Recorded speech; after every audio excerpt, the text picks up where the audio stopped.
important disclaimer.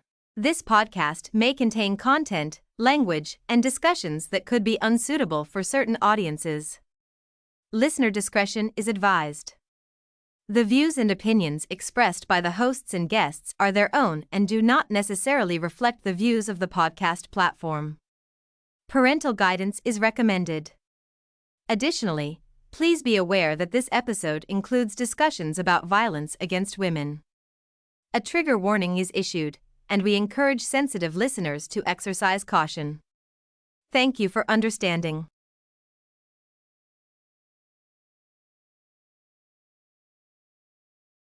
Women and girls is not just a major public health problem but also a grave violation of human rights. It manifests gender inequity, targeting women and girls because of their subordinate status in society. The United Nations defines VOW as any act of gender-based violence that results in or likely to result in physical, sexual, or mental harm or suffering to women, including threats of such acts, coercion, or arbitrary deprivation of liberty, whether occurring in public or private life. Violence and the threats of violence can be experienced by any woman of any age, skin, color, gender identity, ethnicity, religion, disabilities, economic and social status. Global estimates by the World Health Organization indicate that about 1 in 3 women, or 35%, have experienced either physical and/or sexual violence from an intimate partner or non-partner in the lifetime.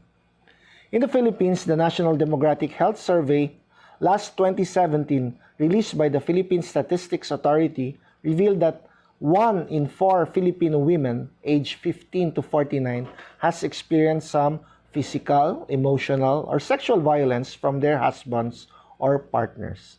Because violence against women appears as one of the country's pervasive social problems, various measures and mechanisms have been employed and implemented to address it.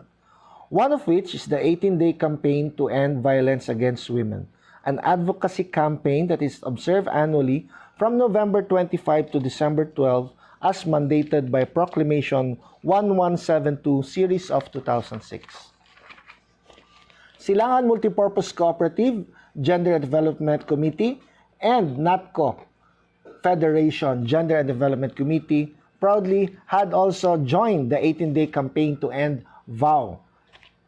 And we are now in the home stretch. We have started last November 25, and some of the laws discussed were Republic Act 11313, or the Safe Spaces Act, Republic Act 9208, as amended by Republic Act 10364, or the Anti-Trafficking in Persons Act, Republic Act 10175, the Cybercrime Prevention Act of 2012, and Republic Act 10627, the Anti-Bullying Act, in relation to cyberbullying. We have also the Juvenile Justice Welfare Laws, or the Children in Conflict with the Law, RA 9344, as amended by Republic Act 10630. We have also jointly discussed the Anti-Child Pornography Act of 2009, Republic Act 9775, and the Anti-Photo and Voyeurism Act of 2009, or Republic Act 9995, in relation to Republic Act 11930. Other laws discussed were VOWC Law, Republic Act 9262, the Anti-Child Abuse Law, Republic Act 7610, the Solo Parent Act, the Anti-Rape Law, and the Anti-Mail Order Bride, among others. This afternoon, we're fortunate and privileged to have a special guest, a lawyer, and she is also the party list representative of Pwersa ng Bayaning Atleta, or PBA, of the 19th Congress, with a strong advocacy for gender equality and youth sports development. Her father is the late Representative Prosper Boy Nograles, who served as Speaker of the House of Representatives from 2008 to 2010, and her siblings Carlo Nograles is now the chairperson of Civil Service Commission, and her other brother Coco Nograles was a former representative of the PBA party list. She took up her bachelor's law and attended Manila University and earned her double degree in Juris Doctor and Master of Business Administration from the De La Salle University and Far Eastern University Consortium, graduating as valedictorian with a gold medal for academic excellence. While she was taking up her Juris Doctor and MBA degree, she took up various graduate degrees abroad at University of Oxford in England, King's College Dixon Poon School of Law in England too, Columbia University Global Center in Paris, France, and Fordham University in New York, USA. She also co-founded the Nograles, Ilagan, Kaiko, Aban, and Dabi, or the NICAD law firm in Davao City, and a proud member of the Philippine International Center for Conflict Resolution and the Philippine Dispute Resolution Center Incorporated, cementing her commitment to finding ways for parties in conflict to settle their disputes amicably without the need to undergo lengthy court litigation. On top of that, she is also a law professor at the Ateneo de Davao College of Law, Rizal Memorial College's School of Law, St. Thomas More School of Law and Business, and an instructor in the College of Business of the University of Mindanao. And she now hosts her own online show, Paano Ba Attorney, where she provides free legal service to the public and answers questions sent in by the audience. She is currently the Assistant Majority Leader of the 19th Congress, Vice Chairperson of 5 committees, and a member of other different committees in Congress. Under her wing since July 2022, PBA Party List was able to assist more than 20,000 persons for medical and financial assistance, filed 40 House bills, 42 House resolutions, and got 13 House bills approved, while also adopting 22 House resolutions as of January 2023. Without further ado, let me introduce and welcome Congresswoman Margarita Ignacia B. Nograles, or Atty. Migs for short. Hi, Atty. Migs. Hi, Attorney Blue. Thank you for this. Nasali mo po ako sa part of the 18-day End Vow Now campaign. Yes, and it is really lucky for Silangan and NATCO na napag-unlakan tayo ng panahon ni Atty. Migs, na alam natin napaka-busy ngayon, Christmas season, at malapit na mag-recess yung Congress at marami pa silang gagawin, but napakaswerte natin ngayon. And for the information of everybody, yung ating show ay nasa NATCO Facebook and NATCO YouTube, and sa Davao Lawyer Facebook page and Davao Lawyer YouTube channel. So, alam mo, Congresswoman Migs, napakaganda ng meaning ng MIGS sa mga kooperatiba. That stands for Members in Good Standing. So yung mga up-to-date na nagbabayad ng mga loans, yung nagpapatronize ng mga produkto ng kooperatiba, at sumasali sa mga sa ating mga gender and development programs. So okay. Bago yun, okay na. Ngayon ka lang. And of course, atong Bisaya siguro, kay Baumanta, ang Migs is amigo or amiga. Yes. So, very, very approachable si Congresswoman Migs. And we're very glad that she had this time for us. No? So, siguro ang una naming tanong, yung in connection with your show, itong Paano Ba Attorney, nandito tayo ngayon sa napakagandang set. No? Thank you for this chance. No? Ano ba mga usual questions na encounter ninyo with regard to violence against women or gender equality or gender development? Mostly, syempre, ang first, pagdating sa VAUC, marami kami nakukuha na questions sa inbox. Not yung sa online, na pag nagla-live kami. Syempre kasi, yung sad about it is because a lot of women don't want to speak up. Yes. Diba? And usually, mga friends yan, or kapitbahay, or kamag-anak, yung nagtatanong para sa babae na alam nilang inaabuso. But most of the time, it's, anong gagawin? Kapag alam mong sinasaktan, or may nangyayari na abuso, which is the physical, economic, psychological, or even sexual abuse. And yung mga reliefs, no, na pwede nilang gawin. And kung paano naman yung support sa mga anak, paano mo mabibigyan ng protection. Yun. And so we try to answer that.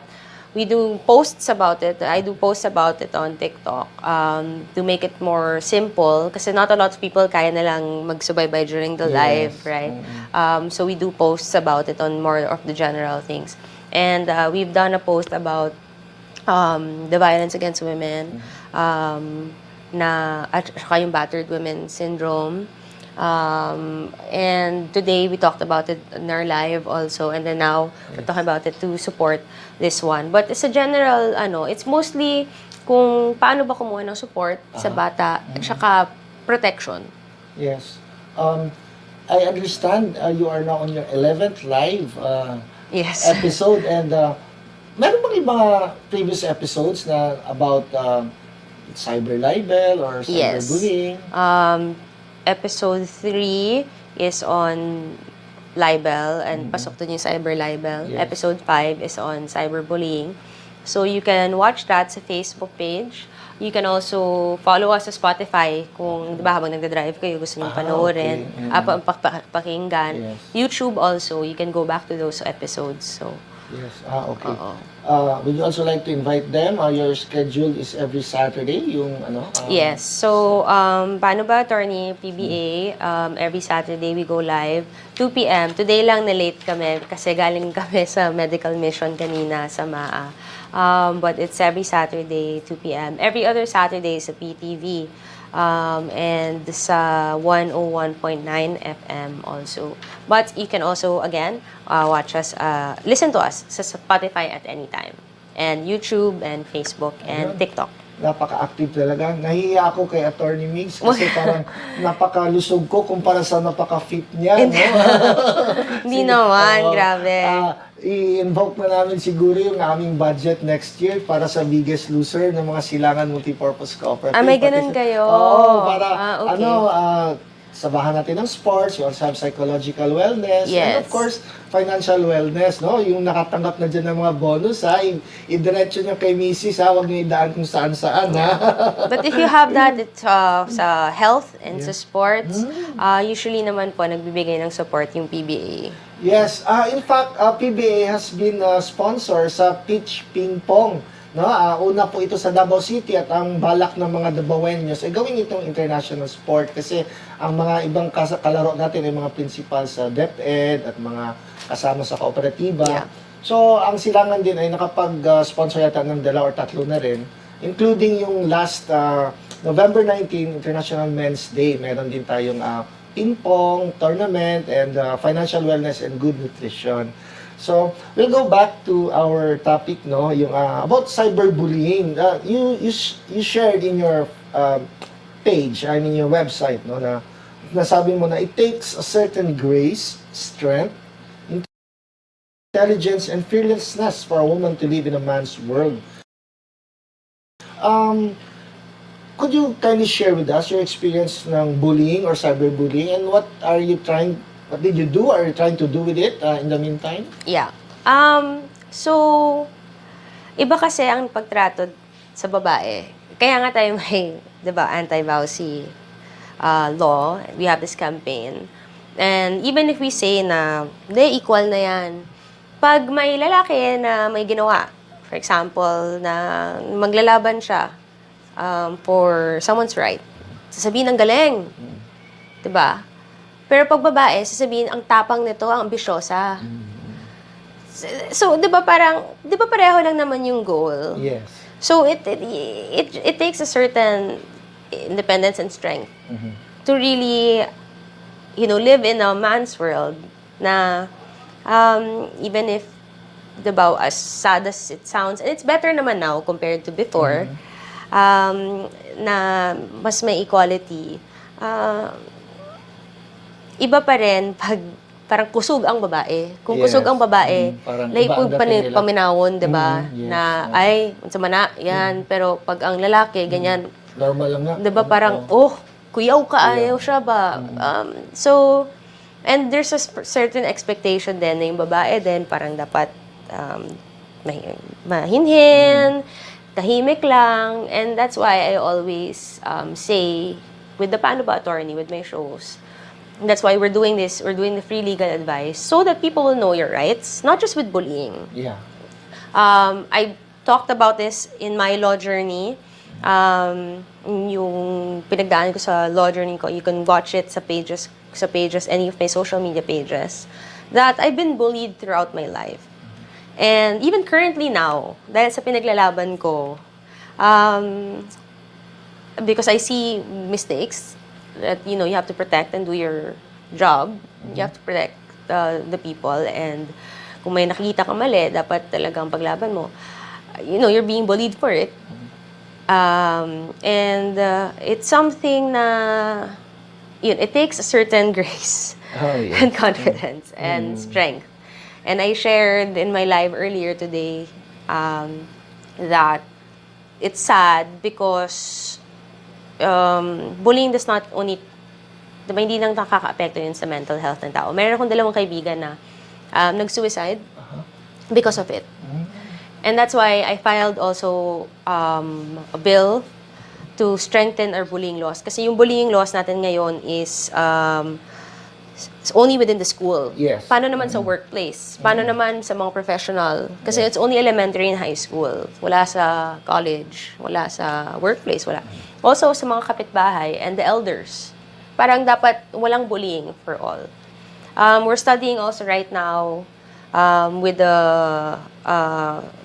strengthening of the Cybercrime Prevention Act para tumaas ang penalties, mas madaling mahanap, matigil ang mga trolls, ang mga bullying na mga ganyan. Kasi most of the time, mga trolls naman po kasi yan, diba? Na I don't know what their purpose is. But, you know, that happens. And it's very sad that people do that. And they're happy with that. Yeah, parang yun pa yung source of enjoyment Yeah. nila. Parang nila. And then, dahil mahilig ako sa K-drama, kung hindi nyo pa napapanood, yung Celebrity, napanood mo ba yun? Celebrity yung title anak ko nun. siguro, di ba siya ako sa K-drama So, K-drama siya, na, parang influencer siya na feel niya yung cyberbullying, and parang yun niya siya, nakakalungkot na yung pangbabash and all the fakeness na ganon, it can destroy someone's life. It's yun, makikita niyo yung effect ng cyberbullying. Yun. Yes. Yung hindi pa nakapanood sa ating mga previous episode, you could watch the day 1 to 18 dito sa ating NATCO Facebook page, NATCO YouTube channel, and Davao Lawyer Facebook page, and Davao Lawyer YouTube channel. You're correct, Congressman Woman Migs, no? Kasi sa Republic Act 10627, sa DepEd lang siya naka-concentrate. So, elementary and high school, and to some extent, doon daw sa public kindergarten. Yes. So, higher education and other places and spaces are not that protected. Although, sa ating Safe Spaces Act, meron naman konting provision doon. Yeah. Pero aside from that, parang yung sa private places natin, kasi yun sa public spaces siya, di ba, Congresswoman Migs?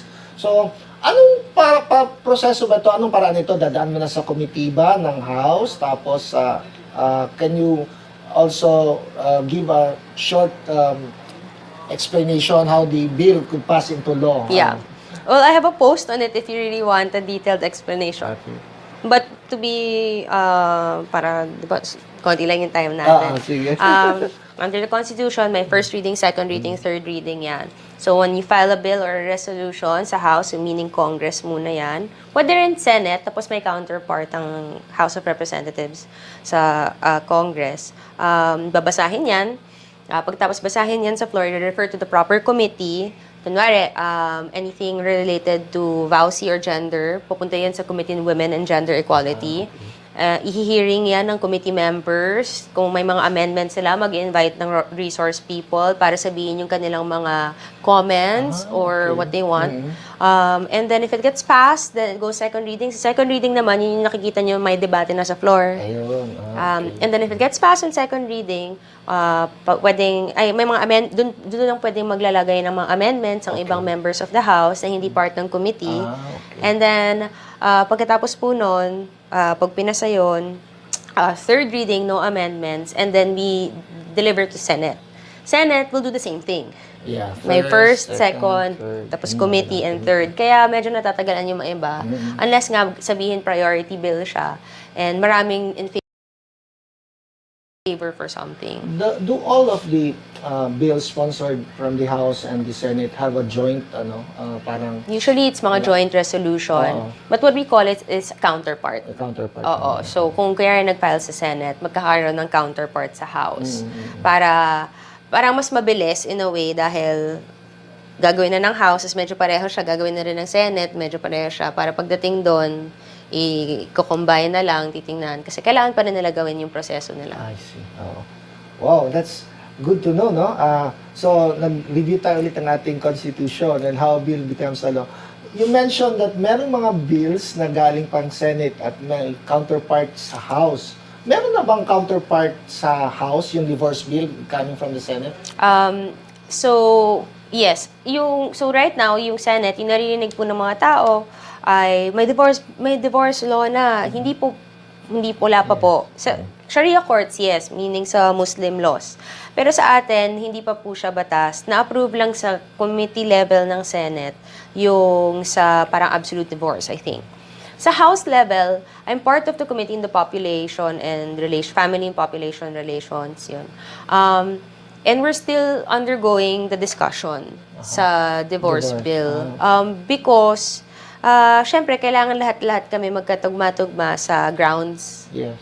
And maraming mga grounds na hindi favorable sa iba. Ayaw ng iba. May ibang grounds na gusto ng iba. So, kung hindi kayo, di ba, magtutugma-tugma, wala isabot ba na okay na ni, then it's hard to pass it sa committee level. At kung hindi nga pumasa sa committee level, ay hindi yan mag-discuss sa floor. Yeah. Pagdating naman sa floor, marami din ibang gongs yan ng papasok na so sa committee level pa lang po. I was of the impression, kapag hindi ka kasali doon sa committee ba, hindi ka na makapag-introduce ng mga suggestions or amendments. Meron pa pala yung... Yes. Of course, everyone, may committee yan. That's why nagkakaroon ng second reading and debates because any member now can ask. Yeah. Okay. And then after the debates, then they can introduce amendments. Kahit na hindi po kayo kasama sa committee, you're a member of Congress. So you have that right. Yeah. Dapat kasi people's representative. Yes. So, in particular, under your committee or under your toka mo sa gender or sports or women, any updates or mga upcoming or yung finish na bills or law?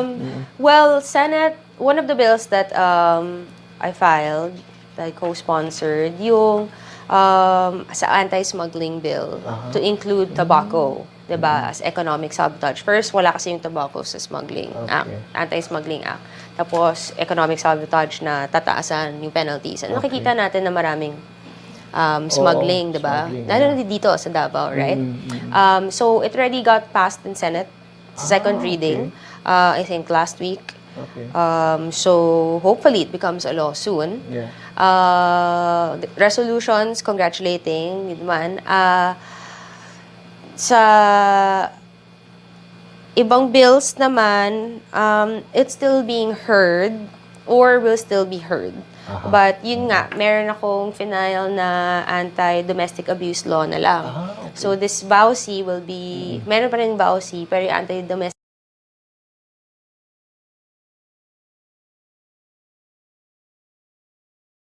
abuse law will include yung mga battered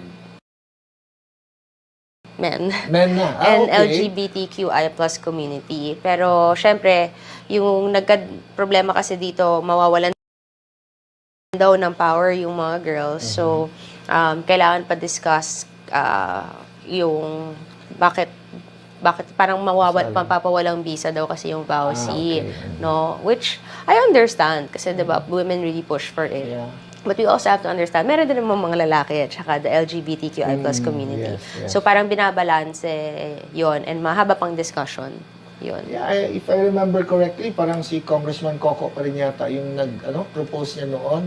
Pati yung violence against men and this LGBTQIA+. Then, it is a good direction because alam naman natin, yung ating Safe Spaces Act, ay parang pina-level up niya lang din yung may anti-sexual gender. harassment na dati, babae lang pwede magreklamo, yun lang mga subordinates lang pwede magreklamo sa mga lalaki nilang amo, but insofar as the workplace, education, and training institutions are concerned, pwede na magreklamo din yung lalaki and other LGBTQIA+. Yes. No? Pero yun nga, sa workplace siya or pag, diba, sa public, yun sa Safe Spaces Sa Act. private, wala pa. So, yun. Then, alam naman natin, no, yung mga kako-ops natin and other godmates natin, our gender and development is not a contest between men and women. No? We are, although mahirap talaga magkaroon ng gender equality, but what we're doing right now is gender mainstreaming. Yeah. No? And without any discrimination or regard to our sexual orientation or our gender. Yeah. So, If I may just add, Yeah. in relation to cooperatives, nag-TWG kasi that they're amending the Cooperative Act para yes. ma-strengthen yung mga co-ops, no? And so technical working group, at I think patapos na kasi yung technical working yeah. group to strengthen it. So usually pag ganon, committee na titingnan yan. Okay. Hopefully, syempre magre-recess na kami next week. Hopefully January, February, So, ma-tackle na yan. narinig nyo mga ka-co-ops, no? Nabasa ko rin yun, ang haba nun, parang 143 pages yata yung mga nandoon. But so far, generally, okay naman siya. So, malapit na rin pala ma-approve, no? So, that is good. Puhon. Puhon. Kasi And tapos siguro, na yung technical working group. Usually, pag technical working group, that's a smaller committee to really discuss at saka mga resource persons na mga talagang mga heads ng ibang-ibang co-ops, ng mga big ones. Okay. Kung anong talagang gusto nila. And yun, usually pag ganon, titingnan na yan ng committee, approve, then second reading, and all. So hopefully, next year, early next year, hopefully. So, sa hindi pa nakakaalam, no, hindi pala kailangan membro ng committee ba, yung isang representante, na pwede siyang magbigay ng mga or what you call that, amendments or yung mga suggestions. So, naadiri ang atong miga, si amigo, no, Congresswoman, Atty. Migs, na pwede na itamo sugyot sa ato ang mga gustong introduce ng mga bagong balao doon sa mga itong ipausap. Yeah, no? actually may lumapit nga sa akin kasi pati WG siya na gusto nilang ipasok doon sa parang amendment so na bill. So ang pwede kong himuon, 'di ba? Yes. Himuon is katong mag-file mang bill, ipasok po or doon na isugod sa pagsugod sa amendments period. That's nice to hear. Yun. So I can help. Just Okay. let Attorney Blue know. Oo, naaraman tan diri sa Davao or maski asa mga lugar, kung saan man kayong lugar, alam natin na international naman itong mga party list, no? So kahit nanonood ako kanina sa mga comments, may taga Parañaque, Samar, saan pa bang lugar yung nagsusubaybay sa PBA. So, wag na kayong magtubiling lumapit o hingi ng audience o magbigay ng suggestion. Mas mabuti siguro position paper na lang para mabasa agad ni Atty. Migs kung ano yung gusto niyong ipaabot, no, ng mga amendments or alam naman natin sa kooperatiba ang ating talagang pinaglalaban yung ating tax-free na na incentive. So, kaya nga meron tayong mga social programs para mabigay natin yung ating mga other social funds at binigyan din tayo ng pribilehiyo ng government na tax-free. So, sa ngalan ng 20,000 members, no, ng Silangan Multipurpose Cooperative and almost 6 million members ng NATCO Federation, napapasalamat kami sa oras na binigay ni Congresswoman Atty. Migs. Do you have any final messages to our viewers? Well, ako I really support to end violence against women now. I didn't get to touch on it, but if you are experiencing someone, diba, it's a public crime. So if you are experiencing it or may kilala kayo na nangyayari to sa kanya, sa isang babae or sa isang bata, pwede mong ipaglaban ang karapatan nila, no? You can go to the barangay, get the barangay protection order, pupunta dyan yung police, kukunin yan, 15 days po yun. Then file a court complaint. Mag-file kayo ng kaso sa korte, sa family court, kung saan kayo naka-reside, or saan naka-reside yung babae or yung bata.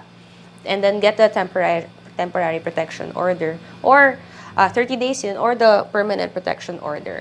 And tip lang, pag ganon, pwede nyong isama sa kahit barangay protection order, yung may order then of support. So habang wala yung lalaki, obligated siyang magbigay pa rin ng support, and then that helps a lot. Pero it's something that I know people who's gone through VAUSI, who has been hurt also, has been manipulated psychologically.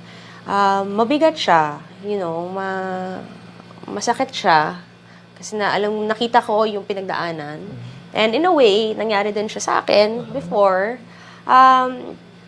And I hope the women or friends or families na alam nilang may babaeng nasasaktan or batang nasasaktan, speak up.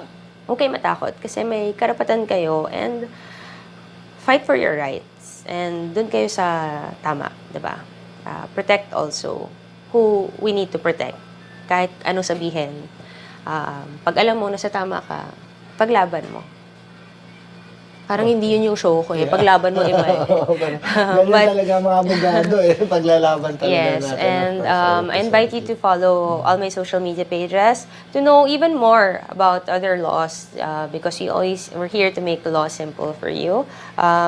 This is Congresswoman Atty. Migs Nograles. And hopefully you watch Paano Ba Attorney or PBA. And I always say, amping kanunay. Okay. And this is Atty. Blue Ventosa, your Davao lawyer sa ngalan ng Silangan Multipurpose Cooperative and NATCO Federation. Have a good day and continue to watch our 18-day campaign against violence against women. Bye-bye! Hello sa Silangan Multipurpose Cooperative and sa NATCO Federation. Again, thank you for your time to listen to me. Thank you, Atty. Blue, for inviting me to your show and to this one. And I hope you continue to support the Davao Lawyer Facebook page and YouTube channel. And of course, support po natin din kayo sa Silangan Multipurpose Cooperative and NATCO Federation.